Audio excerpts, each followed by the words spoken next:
for the last 40 years. And today I have my special guest. He is a writer, speaker, and of course, podcast host, as well as a producer. No other than Mr. Jake Doberenz. It's great to be here. Welcome to Book 101, Mr. Jake. And can you please introduce more about yourself? Oh man, yeah, this is tough because I wear a lot of different hats. I mean, you mentioned like I write and I do podcasts and all that kind of things. I mean, my training is in biblical studies and religion and theology, but these days I work with all kinds of businesses, helping them create podcasts, nonprofits, and different brands and things like that. So I'm all over the place. And I write fiction and nonfiction. I like it both. There's power in really silly kid stories and in like really informative books. I mean, I know the show's all about books, so I'm all over the place. It's hard to describe me, but um, I am in Oklahoma City, in Oklahoma right now. That's where I'm kind of based, but work with people all over the place, and I love connecting on podcasts just like this, Daniel. Mr. Jake Doberenz, thank you so much for sharing your knowledge to the world. Hoping for more and more and more empowering podcasts to come. And let's talk about the third way following Jesus beyond conservative versus progressive. Can you tell us about this? Yeah, so this is where I step on some toes, and sometimes people aren't a fan of this, but a lot of my work on my shows and my writing, at least the kind of the Christian side of things, the religious side of things that I do, is trying to kind of show people an alternative way of living. Um, Here in the United States and in other places too, it's very polarized. A lot of people are fighting each other. Everybody's going to the extremes. You're really far this way or you're really far that way. It's this pendulum swing. And I'm trying to say, hold on, wait a second. Why do we have to get into this race? This is a little crazy competition we're in. And when I say third way, I don't mean stay in the middle on everything. I do recognize there's some good on the progressives and good on the conservative side, and there's some bad on both sides. But I'm thinking for Christians specifically, and I think it's good for anybody in general, to take a step out and realize, hold on, wait a second here. We've locked into a system of extremes, but in the real world, not everything's so neat in boxes like progressive or like conservative. It just doesn't work that way in the real world. How would you define the third way in a simple terms, and what makes it distinct from both conservative and progressive Christians frameworks? Yeah, I think one of the defining features is that both of those kind of conservative or progressive frameworks are thinking about politics and government and big changes in society. But I think Jesus calls us to kind of some personal choices and things. Yes, we work together in community, but the third way is a lot about you and the people around you, the people that you can influence directly and that are your next door neighbors. Um, it's not necessarily against big changes and things like that, but it's very small. It's very different. And one of the things it's going to reject that's going to be very different than conservatives and progressives is that it rejects the use of coercive power to force people to do things, to use any kind of violence to force people. It rejects that. It rejects violence. And the thing is, like, a lot of what happens in politics, and a lot of Christians fall into this trap too, is they end up saying, well, okay, violence is okay in this case or that case, but in the way of Jesus, it's very different.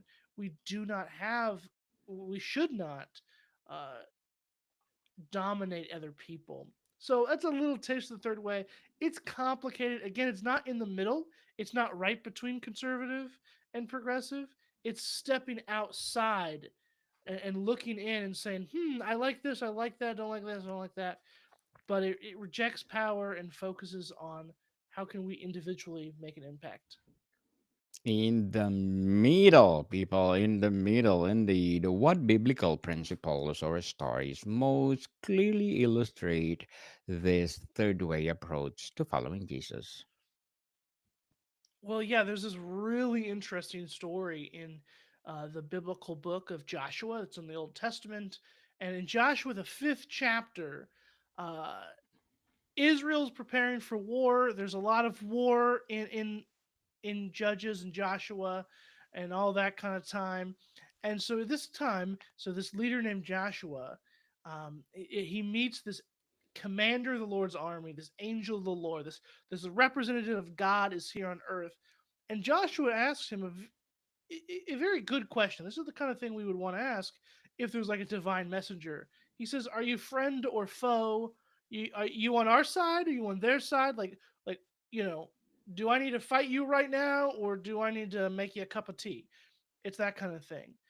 And then what happens is this angel, this representative of God, says, "Neither. I'm not on either side. The Israelites or the guys they're fighting. I'm on God's side." So it represents like there's a whole side that we forgot about here. And yes, in this case, God does help Israel, does help the Israelites win and helps them prosper. But God's system is so different than all of that. It's just a different kind of thing. It breaks down the boxes that we like to put up people in. Indeed, very different, people. How God works. How does this path address the fatigue many feel over the culture wars dominating modern faith conversations? Can you say that again? I don't think I understood the question. How does this path address the fatigue many feel over the culture was dominating modern faith conversations? Yeah, I think what happens with a lot of Christians and a lot of people in general is we kind of have this culture war that we get into. We're told, well, you got to dress this way, you got to act this way, you got to do this, you got to do that. All this kind of stuff is added on to what it means to be a follower of Jesus, or what it just means to be a good American citizen, whatever. All of a sudden, there's tons of things on your plate, and that leads people to be fatigued. That wears people out because there's so much to do. There's so much expected of you. So one of the things in this third way is to say, hold on, uh, this way of acting or this way of dressing or this way of talking, that's not the most important thing. That's something that a human being told you to do, and maybe it's a good idea, maybe not, but it is not the same level as like a command of God kind of thing. And so we help people relax a little bit by taking off some of that pressure. That's one of the things the third way does. How do you respond to critics who argue that the third way risks compromising on core theological or ethical issues?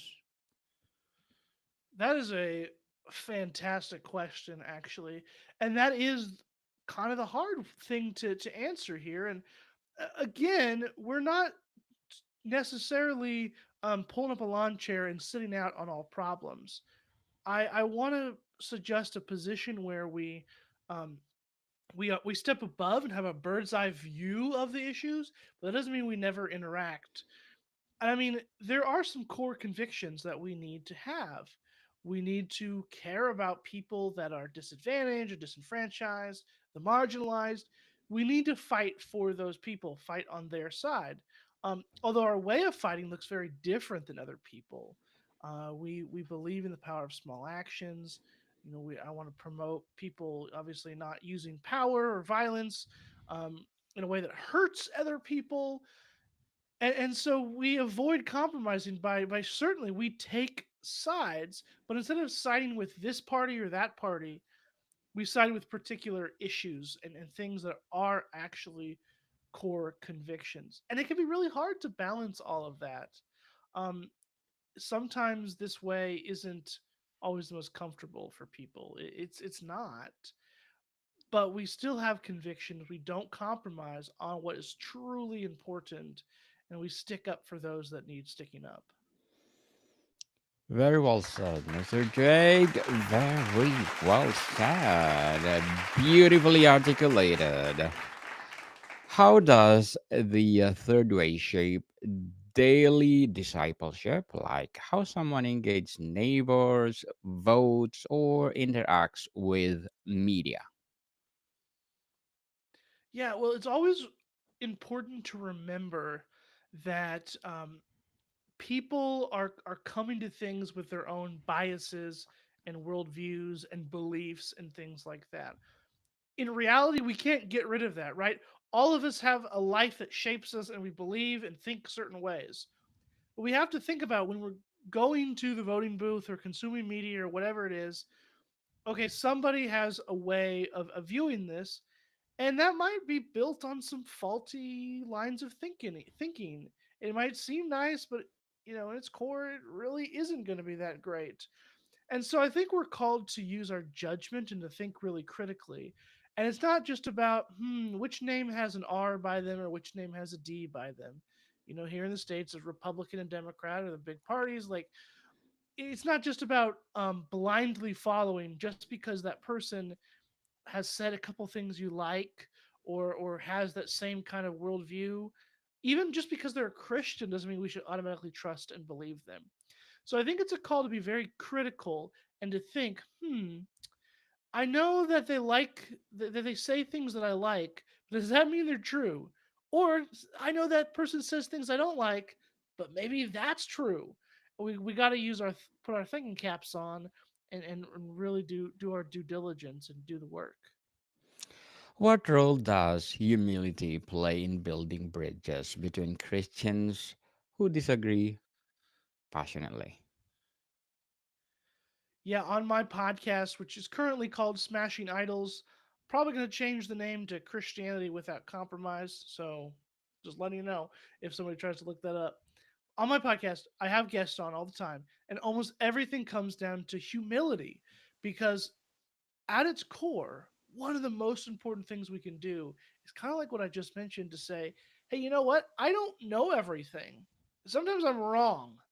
And so by being humble, we create a space where we can hear more clearly things that we might not have been able to hear before.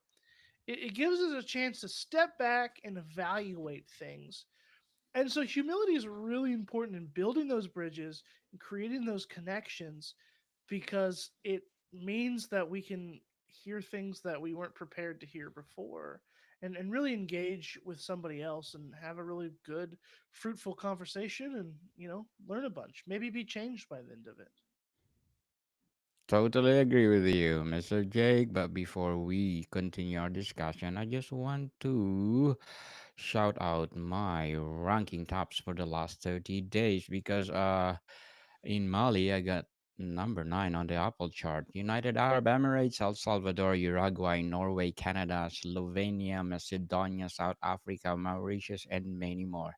Thank you so much for supporting this podcast because this podcast is created to empower writers, authors, as well as podcast hosts all over the world.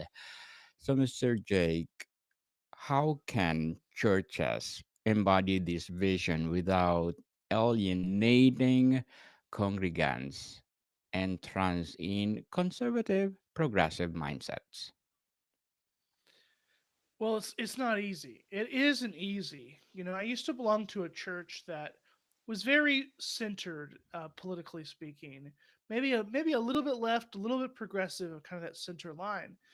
And it was really hard because, especially during the pandemic, especially during times like that of turmoil, where people were speaking up on issues, some people said you're not progressive enough.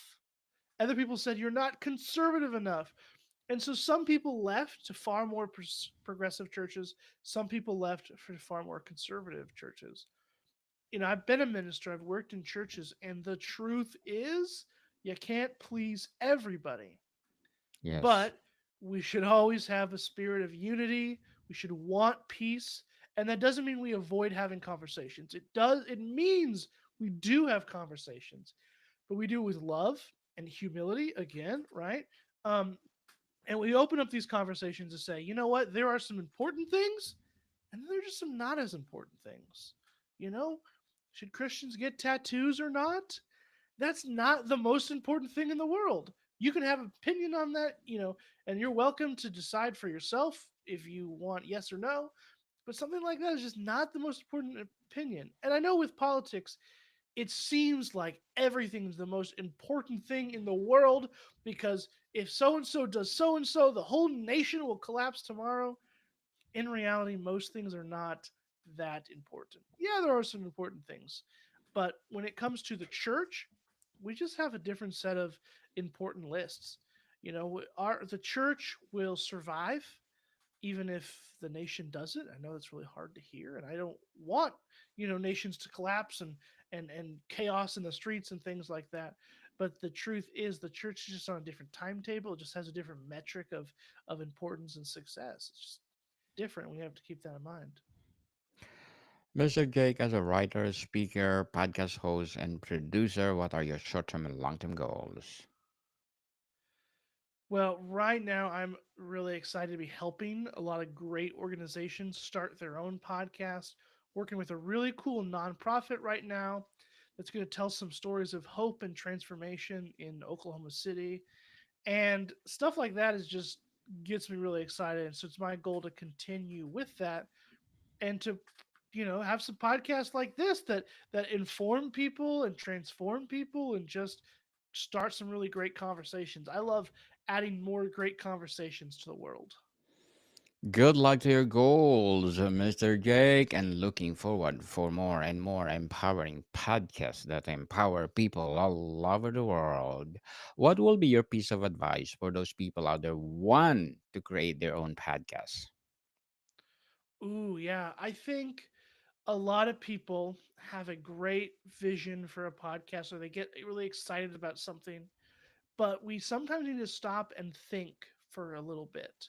Um, the what we have to think about is balancing this need to be found with kind of what we want. Because if we're going to create a podcast, you probably do want to be found in different places. So it's going to be you're going to have to think of a name that people will understand and will get searched and things like that, and you have your description be really clear on what your show's about and things like that.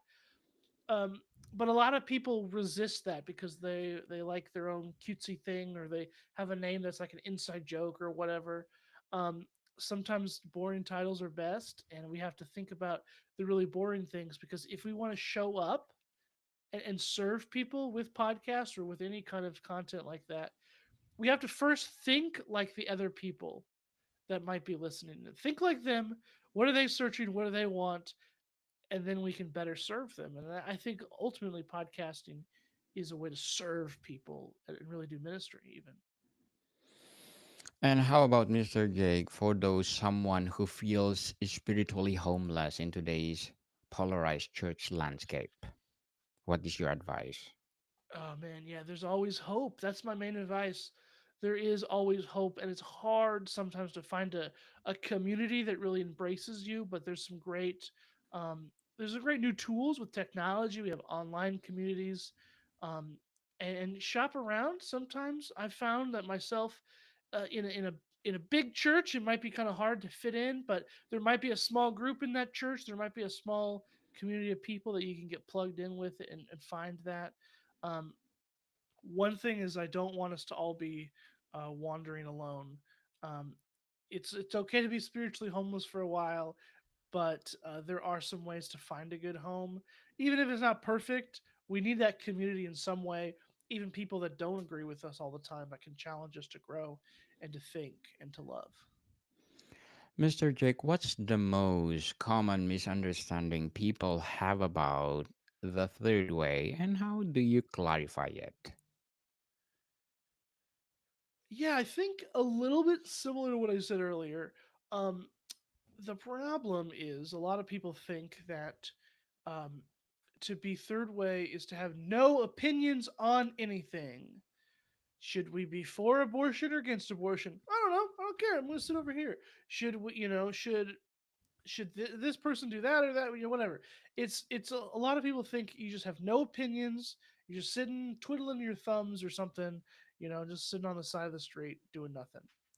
And that's not true, or at least it shouldn't be true. There might be people like that, but it's not saying I have no opinions. Once again, you do take sides on really important things, but the difference is, just because one group says something, we don't automatically take their side just because we like this group or don't like that group or whatever. We have to examine the individual issues and the stances, because then what it looks like is sometimes we might have some opinions from this group, opinions of that group. In reality, not one group is necessarily completely right and they have all the answers. And so we need to think critically about those political parties and those groups that try to tell us what to do. So the misunderstanding, the misconception is we don't take any sides, and you're just letting injustice rage in the streets, and everybody's having a terrible time, and you don't care. You don't even care. You're not going to step in. But no, we do step in. We just think about things differently, and choose the most important issues of when to step in. How do you guard against the temptation to spiritualize hard truth or avoid taking a stand on controversial issues? Mm. Yeah, this needs a lot of wisdom. You need a lot of wisdom in this area, because I mean the truth is, like, I mean there's not necessarily a right or wrong answer for every controversial issue to take a stand on. Um, but I think there are some people that are better suited to speak on certain issues and not on others. There's a lot of things I believe, but you know what? I'm not as educated on this topic, so I'm probably not going to take a super hard stance and yell about it in the streets. But this other topic, I've researched a lot. I have opinions on it. I have friends and families that it affects. So yeah, I'm probably gonna speak up more. So sometimes I use that. It comes down to wisdom and prayer to God, even like to kind of help us reorient and figure out, okay, this is probably something I need to speak up on, and this is something I don't need to speak up on. And also, I don't. This is my opinion here. Like sometimes there are things that like everybody else is talking about. It's like, do I need my voice to add to this? People might think, oh, Jake doesn't care about that, but no, you just 100 people said it better than I could, so I'm gonna let them speak about it, kind of thing. Mr. Jake, before we wrap up our discussion for today, I'm inviting you to please do listen to my other podcast, people, because my abstract essay is already in fifth season, abstract poetry in second season, and of course my book 101 review in fifth season, and comedy 101 in second season, and of course my food 101 in fifth season too, geography 101 in fourth season, and of course my law 101 and mental health are my baby podcasts. Love Letters are in third season, and Movie 101 Review and Music 101 in its fourth season, Science 101 and Sex 101 in each first season. Please listen to them wherever you listen your podcast. So, Mr. Jake, what are the books that influence your journey? Oh man, yeah. I mean, I think a lot of fiction has shaped me. I liked to read those books as a kid, where like I don't know, the kid was pretty smart. They're inventing robots and they're like 12 years old or so silly stuff like that. But I think it gave me a lot of confidence as a kid. And I did have to eventually figure out that I didn't actually know everything, but it was a good reminder to use the power of our mind. One book that comes to mind, though, might be a little harder to read for some people, but I really liked the book A Community of Character by Stanley Hauerwas. A Community of Character. He's a Christian ethicist, and I don't think he would agree with everything I say about the third way. To be clear, I don't think he would agree, but he outlines what's the most important thing that we could do as Christians. How do we think about these things? And it comes down to our characters. It's who we are on the inside. It's about being shaped to be better people, not about looking really great on the outside or voting for the right people and things like that. And I really like what he has to say about hope too. I think that's really important. how important hope is and how that transforms us and how it can help us make decisions if we just believe that, you know what, things will be okay, even when they look not okay. To be a better people. Yes, indeed, Mr. Jake Doberenz. Thank you so much for sharing your wisdom and knowledge to the world. So, can you please invite our listeners to support your podcast, your advocacy, or what projects that you are doing right now? Yeah, well, my Substack is kind of my main hub for my things right now. So first and last name dot Substack, so jakedoberens.substack.com. My podcast is on there that comes out on Tuesdays. My newsletter called Smashing Idols comes out on Fridays, and you'll see links to my other stuff there.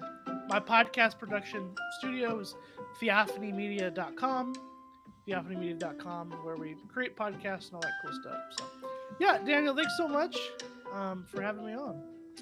Yes, people, let's support Mr. Jake Doberenz because if you support him, more and more and more empowering podcasts to come. So, Mr. Jake, thank you so much for your time.